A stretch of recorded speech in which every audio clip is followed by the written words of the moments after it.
We've got our next speaker coming up. I'm very excited to be able to introduce this next speaker because I've known Lorna for quite a while now. Back in the days when we both used to work at the aquarium and I imagine did a considerable less work than we both do now. So it's really fantastic, and I am very, very excited to announce our second speaker, which is Lorna Dallas from Women in STEM.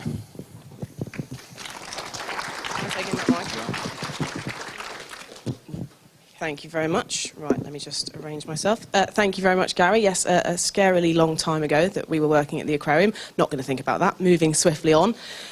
Okay, so my name is Lorna Dallas. As well as working for Women in STEM Plymouth, I am also a graduate safety engineer at Babcock International Group.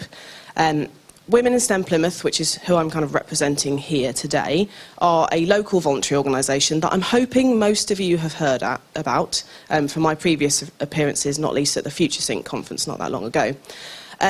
We're a local voluntary organisation, and our aim is to increase gender equality in science, technology, engineering and maths by promoting, supporting and inspiring women in those fields. Well, that was a bit of biblical intervention. I'm not sure if that's a good thing or a bad thing, but we'll take that as a round of applause from the heavens, and I will continue. Okay, so we do that by supporting women and also men who want to encourage that aim. And I am hoping that this is going to click through. Okay, excellent. Right, do we have a way of me skipping between the bits of the presentation? Yep. Excellent. This presentation, despite the technical difficulties, is not actually that sort of technologically advanced. So if you're expecting something really flashy, I'm sorry. Okay, let's see. Right. Hey, excellent. Okay, so we already talked about Women in STEM Plymouth. What we do is promote, support and inspire women in STEM. So that's science, technology, engineering and maths, not flowers. My talk is called How to Attract More Women, so hopefully I won't disappoint too many people with the subtitle, which is To Your Business or Event. So if you are here for the How to Attract More Women generally tips, I'm very sorry, you're at the wrong conference. The door's over there. If you sneak out now, no one will judge you. Or we might do, but you'll be leaving, so it's fine. Okay, so I'm going to talk about your business or your event. For context, although if you look around this room, it's wonderfully diverse, and that's to the credit of the Digital Plymouth team, so really well done. That is not the case in tech in general. On average, across the UK, 17% of people in technology are female, and we would like to improve that. For a variety of reasons. So what I'm going to do is I'm going to give you 5 fairly easy to take home tips about how you could do that to get more women to come to your tech event or join your tech business. So I'm hoping that pretty much everybody in this room is kind of on board with that philosophy. But you might encounter people who are not. You might need to convince people. And if that's the case, this is a really good statistic to use for that. This is from a McKinsey report from last year, and it basically says that if your company is in the top 25% in terms of gender diversity, so it's the top quartile, it is 15% more likely to outperform your competitors in terms of profit. If you're in the top quartile for ethnic diversity, it's even better. So if someone says to you, why should I care about having more women at my tech events? This is the answer. It's better for your business. Better businesses are more diverse in general. So, before we go on to my tips, I also want to give you a bit of a pep talk. I want to give you an example, because a lot of people find this really daunting. It can be really difficult, that's the perception, to get more women interested in tech. So I want to give you an example of a really big company that has used some very simple techniques to improve their diversity. And that is Spotify. So hopefully everyone here has heard of Spotify. Big company, I think they're Scandinavian in origin, but worldwide now. And they are they run a lot of hackathons. So that's where people get together to hack things, write code, make things, and it's really good for getting their employees together and fostering creativity. Now, this is what a typical hackathon looks like. You will notice there is a woman there. She's front and centre for the photo. Well, actually, front and off to the right for the photo. Yeah. But look at the rest of the room. That's a fairly busy room, and if you look at it, she is the only person in that entire field of view there that is sort of obviously identifying as female. And that's sort of the general kind of makeup of these sorts of events. What Spotify did is they took a few really simple steps because they said, well, it's not just that there isn't the demand. That's what people say sometimes. Oh, women just don't want to come to tech events. That's not true. But there are some things you can do that stop putting off women. You can change the food, and you can make your environment atmospheric, and you can change your marketing, and some of the things that I'm going to talk about in terms of my tips. And you go from that situation where it's quite staid, and you've only got maybe one or two women representing the entirety of their sex, to a more balanced, gender diverse environment that's also more fun and more collaborative as well. So this is possible. If you're sitting there thinking it's an impossible task, don't worry, it is possible, and I'm going to show you how. So, because this talk is entitled How to Attract Women, I thought I would talk very briefly about dating, just for those people who did think it was that other talk.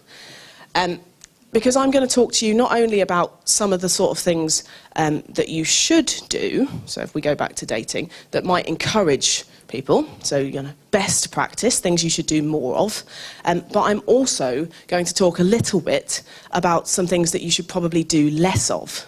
Oh, hang on, here we go. This clicking is not like less of. And that is an unintentional callback to Julian's talk about not looking down at your phone all the time. So there'll be some tips about what you should do, some tips about what you shouldn't do, or what you should maybe think about a bit more carefully before you do. So, onwards to my first tip. It's a nice, easy one. Set a target. Now, this sounds like common sense for any project managers out there. We're all working in an environment where we set ourselves targets, but it's something that people often don't do when they're talking about diversity. It doesn't have to be a huge target. You don't have to say, well, we normally get 3% women at our events, so let's make it 50 by the next one. Okay? You don't have to do that. You have to pick a target that is meaningful and counts for your company or your event. If you usually get 3% women at your events, why not try and aim for 5 for the next year, or maybe 10? Pick a target that works, that you can achieve, and then tell people about it. Which leads quite swiftly on to my second tip, which is invest. You'll notice that the picture there is both money and time. It's not necessarily about investing just money in this, although that's always good. Invest time, invest effort, invest the reputation of your company in this sort of thing. Tell people that you are doing this and make your company work towards that target. So don't just say it. We have quite a lot of people who come to WISP and say, I really want to get more women to come to our company or come to our events. And we say, OK, great, well, you could do this, this and this, or you could think about this, or why don't you talk to these people? And they kind of go away and they don't really think about it again. And they go, OK, I spoke to those people. I've kind of paid a bit of lip service to it. Not intentionally, we're all busy people. But if you want to make a difference, you need to invest time or money or effort.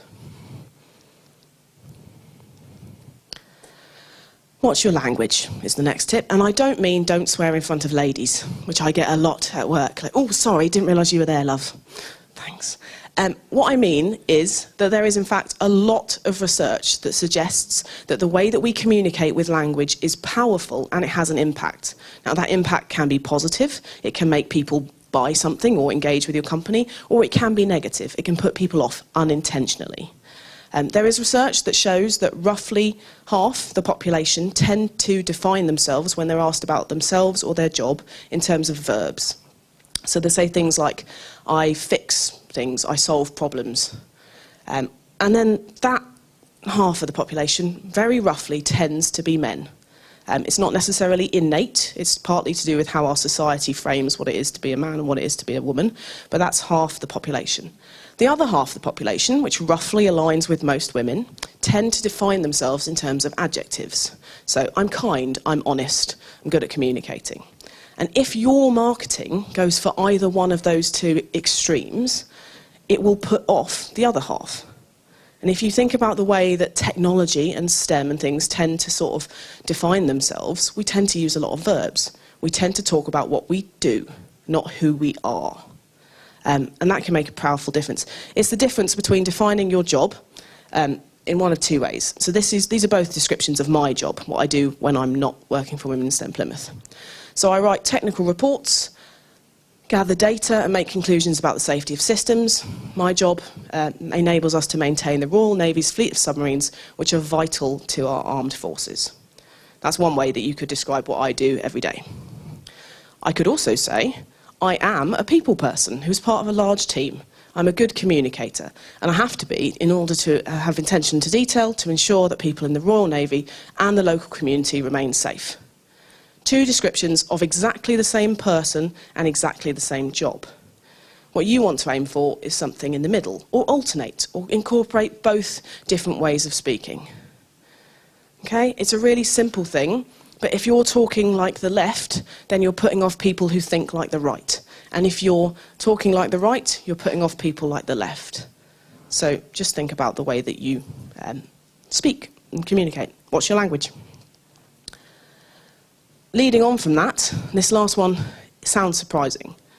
Don't emphasise excellence. We do all want to be excellent, and Julian said earlier, we want to be excellent. I don't mean that you can't be excellent, I just mean don't emphasise it necessarily, or alternate what you do. So who here has seen an advert for something that says something like, do you love coding? Well, come along to our event next week. Yeah?